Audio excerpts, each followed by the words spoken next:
13,000 years ago, in a cave in what's now northern Israel, someone made a mistake that would change the next 10,000 years of human history. They just didn't know it yet. A small community of foragers, the kind archaeologists call the Natufians, had ground up wild grain with a stone pestle and left it soaking in a bowl carved right into the cave floor. Then they forgot about it. Life went on.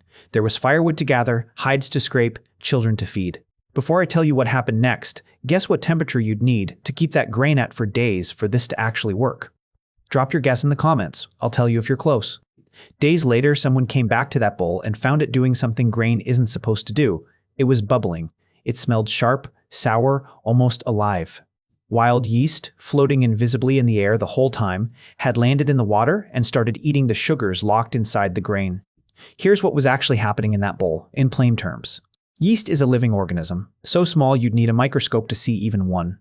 When it lands in sugary water, it eats the sugar and produces two things as waste, alcohol, and carbon dioxide gas. That gas is what made the bubbles. It's the exact same process that makes bread dough rise. Bread traps the gas in the dough, beer lets the gas escape as bubbles and keeps the alcohol in the liquid. Someone at that cave was curious enough, or hungry enough, to taste the ruined grain anyway. And it did something to them. A warmth, a looseness, a good feeling passing around the circle. They didn't have a word for alcohol. They just knew this bowl of spoiled grain made everyone feel something new. This isn't a guess dressed up as history. In 2018, researchers studying that same cave, called Rockafet Cave, found actual chemical residue inside those 13,000-year-old stone mortars, confirmed in a lab as the remains of brewed alcohol. It's one of the oldest direct pieces of evidence for beer anywhere on Earth. And here's the detail that breaks the story you probably grew up with. These people weren't farmers yet. This is roughly 2,000 years before agriculture, in the way we usually define it, even begins in this region. Beer might not be something farming gave us.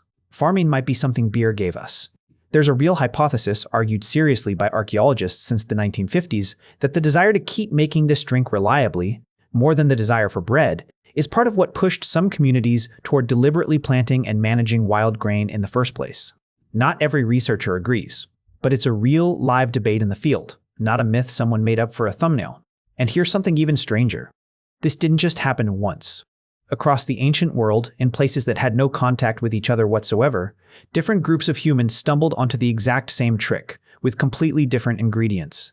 In a village called Yahoo in ancient China, roughly 9,000 years ago, people were fermenting a drink made from rice, honey, and hawthorn fruit. Chemical residue on broken pottery jars found there matches the recipe almost exactly. That jar is one of the oldest pieces of direct evidence for a fermented alcoholic drink anywhere in the world, made from completely different ingredients than the barley in the Middle East. Thousands of miles away, in parts of sub-Saharan Africa, communities were independently fermenting sorghum grain into a thick, sour beer of their own.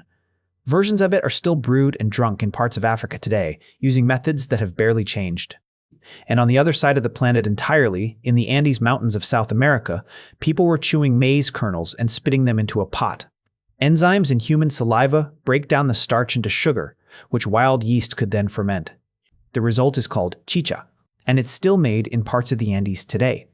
4 separate parts of the world, 4 different grains, 4 groups of people who never met each other. All of them landed on the same basic discovery: sugar, water, and time can turn into something that changes how you feel. That's not a coincidence you'd expect from something rare. That's what you'd expect from something almost inevitable once humans started storing grain at all. Back in the Middle East, jump forward about 1,500 years from the Rockafet Cave to a place called Göbekli Tepe in modern Turkey. It's one of the oldest large stone structures ever built by humans, older than Stonehenge by roughly 6,000 years. Archaeologists working there found enormous stone vats, some large enough to hold nearly 40 gallons of liquid, coated in the same kind of residue found at Rockafet. The leading theory is that these vats brewed huge batches of beer for feasts. Feasts big enough to feed and reward the hundreds of workers needed to drag and raise those multi-ton stone pillars into place. In other words, the earliest large-scale construction project we know of may have run, at least in part, on beer. Skip ahead again, thousands of years, to Mesopotamia. This is where beer stops being an accident and becomes something people actually wrote poems about. Around 1800 BCE, Sumerians wrote down something called the Hymn to Ninkasi, a song praising the goddess of beer. It wasn't just a song. Read closely, it's also the oldest known written beer recipe in the world, hidden inside the verses so brewers who couldn't read could still memorize the steps by singing them. Brewing in Sumer was largely done by women, often working together inside dedicated brewing houses, following steps almost identical to the hymn: baking a barley bread, crumbling it into water, and letting it ferment in large jars. The finished beer was stored and traded in jars like these, some of which have survived, still bearing faint residue, for nearly 4,000 years. And because the beer was thick, more like a porridge than a modern pint, people drank it through long reed straws, partly for practicality since the straw filtered out the floating grain husks, and partly because sharing one vessel with several straws was simply how it was served at a gathering. We know exactly what this looked like because it's carved directly into Mesopotamian cylinder seals and pottery, images made specifically to record daily life. Now for the part most people find genuinely surprising. Fast forward again to ancient Egypt and the pyramids at Giza. Excavations of the actual workers' village near the pyramids found bakeries and breweries built right alongside the living quarters. That's not a coincidence. The people who built the pyramids were paid, in part, directly in beer.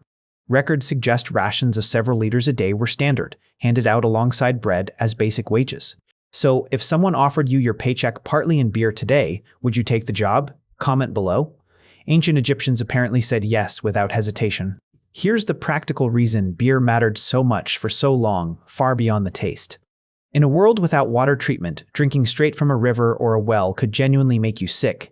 Brewing beer involves boiling water and then fermenting it. Both steps kill off many of the pathogens that make untreated water dangerous. For a huge stretch of ancient history, beer wasn't just a treat. In many places, it was one of the safest things you could drink. This is also why so-called weak beer, sometimes called table beer, brewed with much lower alcohol content, was often given to entire families, including children, as an everyday drink. It wasn't about getting anyone drunk. It was about having something safer than the water. Beer also became the glue for a lot of ancient social life. Weddings, harvest festivals, funerals, religious ceremonies, all of them regularly involved shared beer, precisely because sharing a drink together was one of the simplest ways humans had to mark an occasion as important. In many ancient religions, beer was even offered directly to gods, poured out as a gift, because if it was valuable enough for humans to work for, it was considered valuable enough to offer upward too. Here's the part that might be the most surprising of all. If you walked a modern brewer through that entire multi-thousand-year story, they'd recognize almost every step. Soak grain, let wild or cultivated yeast eat the sugar, collect the alcohol, and let the gas escape. The tools changed. The steel tanks replaced the stone vats. The basic chemistry never did. So the next time you see a pint of beer, you're looking at something that predates writing, predates the wheel, and by some serious arguments, predates farming itself. It started as a mistake in a stone bowl left out too long in at least 4 different corners of the world by people who never met each other. It ended up helping pay for the pyramids. Tell me in the comments, did you guess the right temperature earlier? And which surprised you more, that beer might have come before bread, or that 4